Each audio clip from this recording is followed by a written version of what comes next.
Seguimos en Todo es Política, 20:55 de la noche, y vamos a la última entrevista que te estuve anunciando en el principio del programa, y viajamos al municipio de Merlo, porque allí está el concejal del Frente de Izquierda y Unidad, David Maidana, quien es docente y vive en un barrio popular de Merlo llamado El Palomo, y que está ubicado en la localidad de Libertad, y que, como muchos barrios de Merlo, aún falta gestión, nos falta que llegue el Estado a esos barrios. Y bueno, para conocer un poco esa situación estamos en contacto con él. Buenas noches, David, ¿cómo estás? Ángela Tobar te saluda.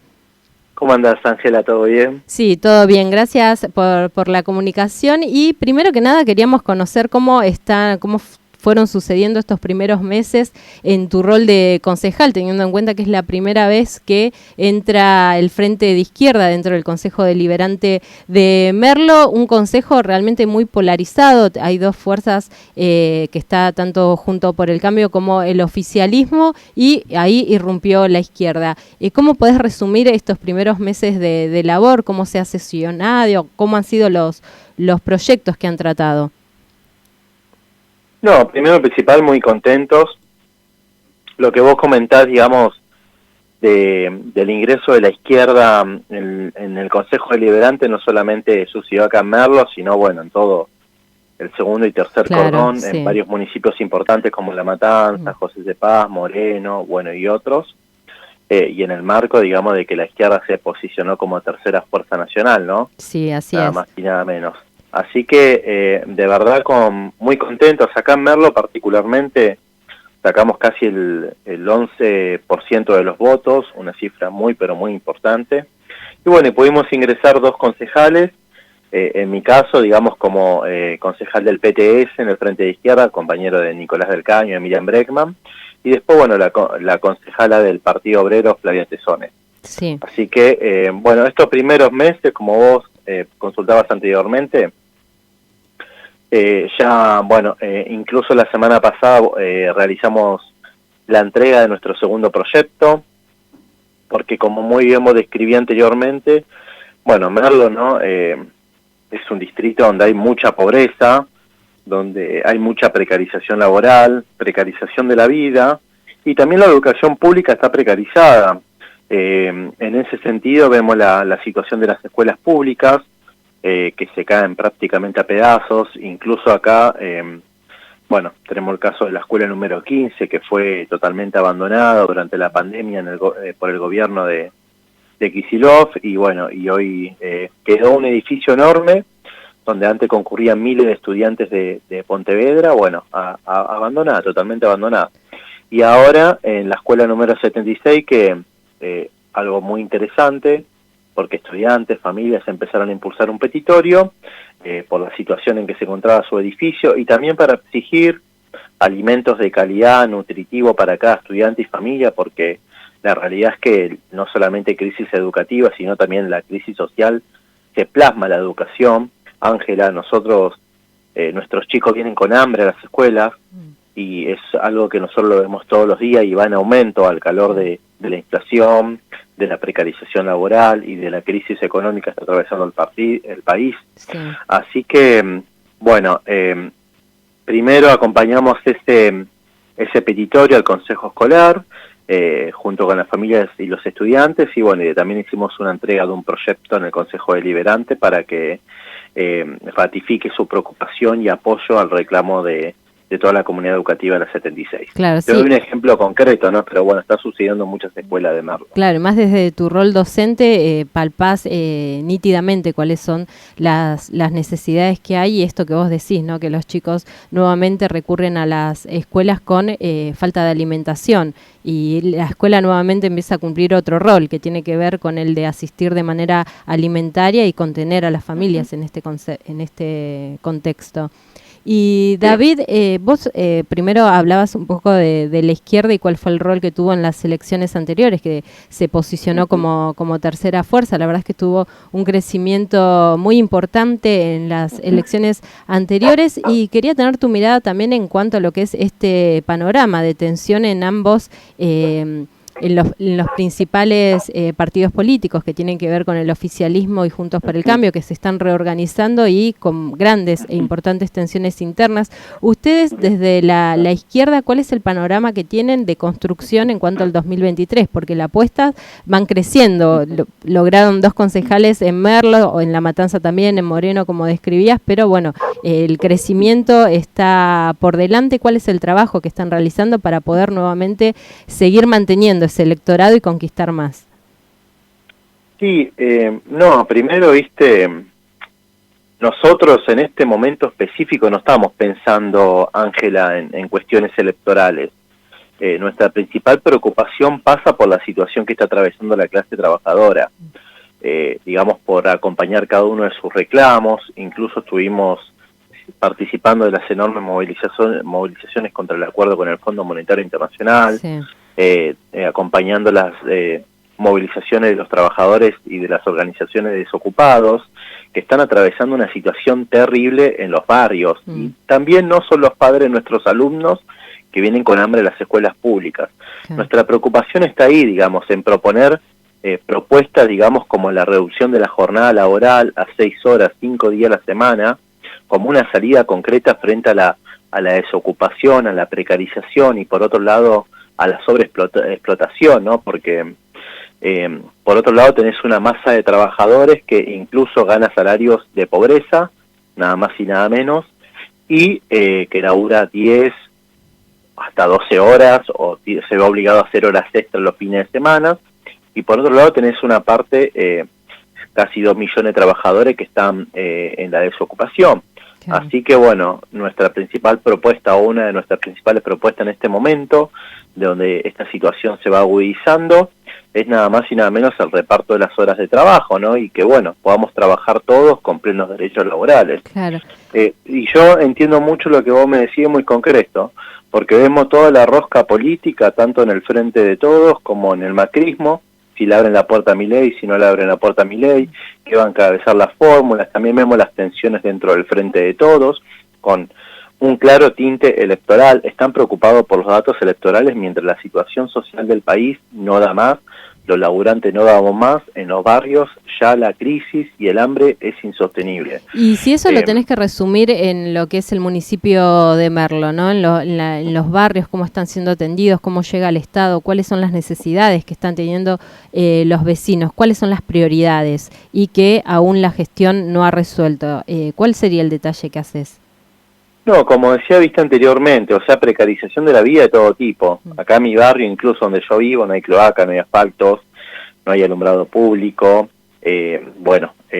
precarización laboral también, trabajo en la informalidad, o sea, derechos elementales que son violados no solamente desde ahora, sino desde hace décadas y que se van profundizando al calor de la crisis social, ¿no? Claro. En Merlo y en toda la provincia de Buenos Aires. A mí, en mi caso particular, pero ahí, todos los días veo, digamos, cómo va aumentando la pobreza. Claro, sí, es la gran... Eso es algo muy preocupante, porque vemos que, bueno, si queremos ir las escuelas son una caja de resonancia, ¿no? Pero también lo vemos en los barrios, lo vemos en todos lados, cómo va aumentando la pobreza, el hambre en las familias obreras, populares. Y mientras tanto el Fondo Monetario Internacional se la lleva en pala. Mientras tanto vemos como los empresarios ligados a la agroindustria están haciendo ganancias o están viendo las rentas más importantes de las últimas décadas, o sea, fortunas obscenas se están acumulando, mientras las empresas energéticas, que vienen de ganar muchísimo con el macrismo a través de los tarifazos y ahora siguen ganando con los subsidios, están pensando en nuevos aumentos. Bueno, yo como para que veamos un poco los contrastes, porque los de arriba se están llenando de muchísima plata y los de abajo cada vez vemos empeorar nuestras condiciones de vida. Claro, sí. Y frente a esto, ¿no? Pues nosotros no solamente, al menos tratamos de ser intérpretes, digamos, de la realidad, sino también tenemos propuestas concretas de salida, ¿no? De esta situación. Sí, nosotros cuando decimos el desconocimiento soberano, la deuda externa, la nacionalización de la banca y del comercio exterior, digamos, para evitar incluso, digamos, que un sector, digamos, ligado al agropower se beneficie con la alta inflación, con la fuga de capitales. Bueno, estas medidas integrales no nos permitirían empezar a sacar al país de esta situación y desde ya, poder empezar a revertir toda la decadencia nacional que estamos viendo en este momento. ¿Y cuál es la respuesta vecinal? Porque hablamos más de lo que es, o por lo menos te estás refiriendo a lo que es las problemáticas nacionales, que naturalmente son transversales a todas las situaciones que nos aquejan, pero también lo que es cierto es que hay un panorama local, muy local, en cuanto a cuáles son las necesidades y cuáles son las falencias que están teniendo los gobiernos locales, ¿no? En cuanto a lo que es la atención de los reclamos de los vecinos y las vecinas. Vos desde tu rol de concejal, imagino que estás recorriendo con más fuerza a los barrios y la conexión con los vecinos es más fuerte porque tenés la posibilidad de llevarlo a tu banca. ¿Cuál es la respuesta que tenés de esos vecinos cuando vos te sentás con ellos, hablás, te presentan cuáles son las problemáticas netamente locales? Bien, la educación es una, la vivienda, el trabajo y la inflación, Ángela. ¿Y eso desde tu banca están trabajando con proyectos para poder presentarlos y laburarlos ahí en el Consejo? Bien, sí, estamos tratando de apoyar cada una de las iniciativas de abajo. Claro. Ya sea a través de proyectos, ya sea a través de petitorios, ya sea a través de movilizaciones que surjan, de luchas. Claro, de visibilizar, incluso, ¿no? Está bueno porque se están impulsando asambleas, desde el PTS, digamos, venimos siendo uno de los impulsores, y muchos los vecinos también con los cuales nos reunimos, vecinos, trabajadores de la zona, jóvenes, estudiantes, etcétera, con los cuales nos reunimos periódicamente cada 15, 20 días, vamos pensando qué distintas iniciativas tener en la zona, cómo desarrollar determinadas campañas y de ya la banca siempre, digamos, como un punto de apoyo. Claro, y la última te hago, David, porque ya la verdad nos quedamos lástima sin tiempo prácticamente, pero tener tu opinión como docente y militando, ¿no?, esta preocupación por las escuelas públicas, tu opinión acerca de esta propuesta que se ha realizado a nivel nacional para ampliar el horario escolar, para que las escuelas puedan tener 1 o 2 horas más de clases para recuperar lo perdido. ¿Cuál es tu mirada, teniendo en cuenta cuál es la situación de las escuelas de Merlo? Bien, justamente, ¿no? Para mí, digamos, claramente es una medida totalmente demagógica de parte del gobierno, como te dije anteriormente, ¿no? Además, inconsulta, porque no consulta en todo caso ni a los docentes, ni a los auxiliares, ni a los directivos que estamos en esta situación. Yo te comento, Ángela, en Merlo hay escuelas, en el verano, ponele que no había agua. Claro. ¿Me entendés? Sí. Escuelas, e incluso en la 76 del Palomo, que hay 55 o 60 estudiantes por aula. Claro. Sí, es desconocer cuál es la situación, ¿no? O sea, es concretísima la situación. Y que el gobierno venga a alargar de forma demagógica este tipo de políticas sin consulta aparte me parece como un agravio, ¿no? Porque en todo caso sí hay que discutir la educación. Claro. Y nosotros no negamos que la educación, digamos, está atravesando una enorme crisis. Nosotros la vemos, pero bueno, hay que tomar medidas concretas de inversión incluso, porque acá si hay que discutir 1 hora o lo que sea, hay que discutir de conjunto, en qué condiciones, claro, con qué salario los docentes, con qué salario los auxiliares. Sí, discutirlo de manera integral, ¿no? De cuáles son todos los actores que participan, incluso las familias mismas que ya tenemos organizada nuestra rutina y que esto también puede romper un poco lo que es la organización familiar.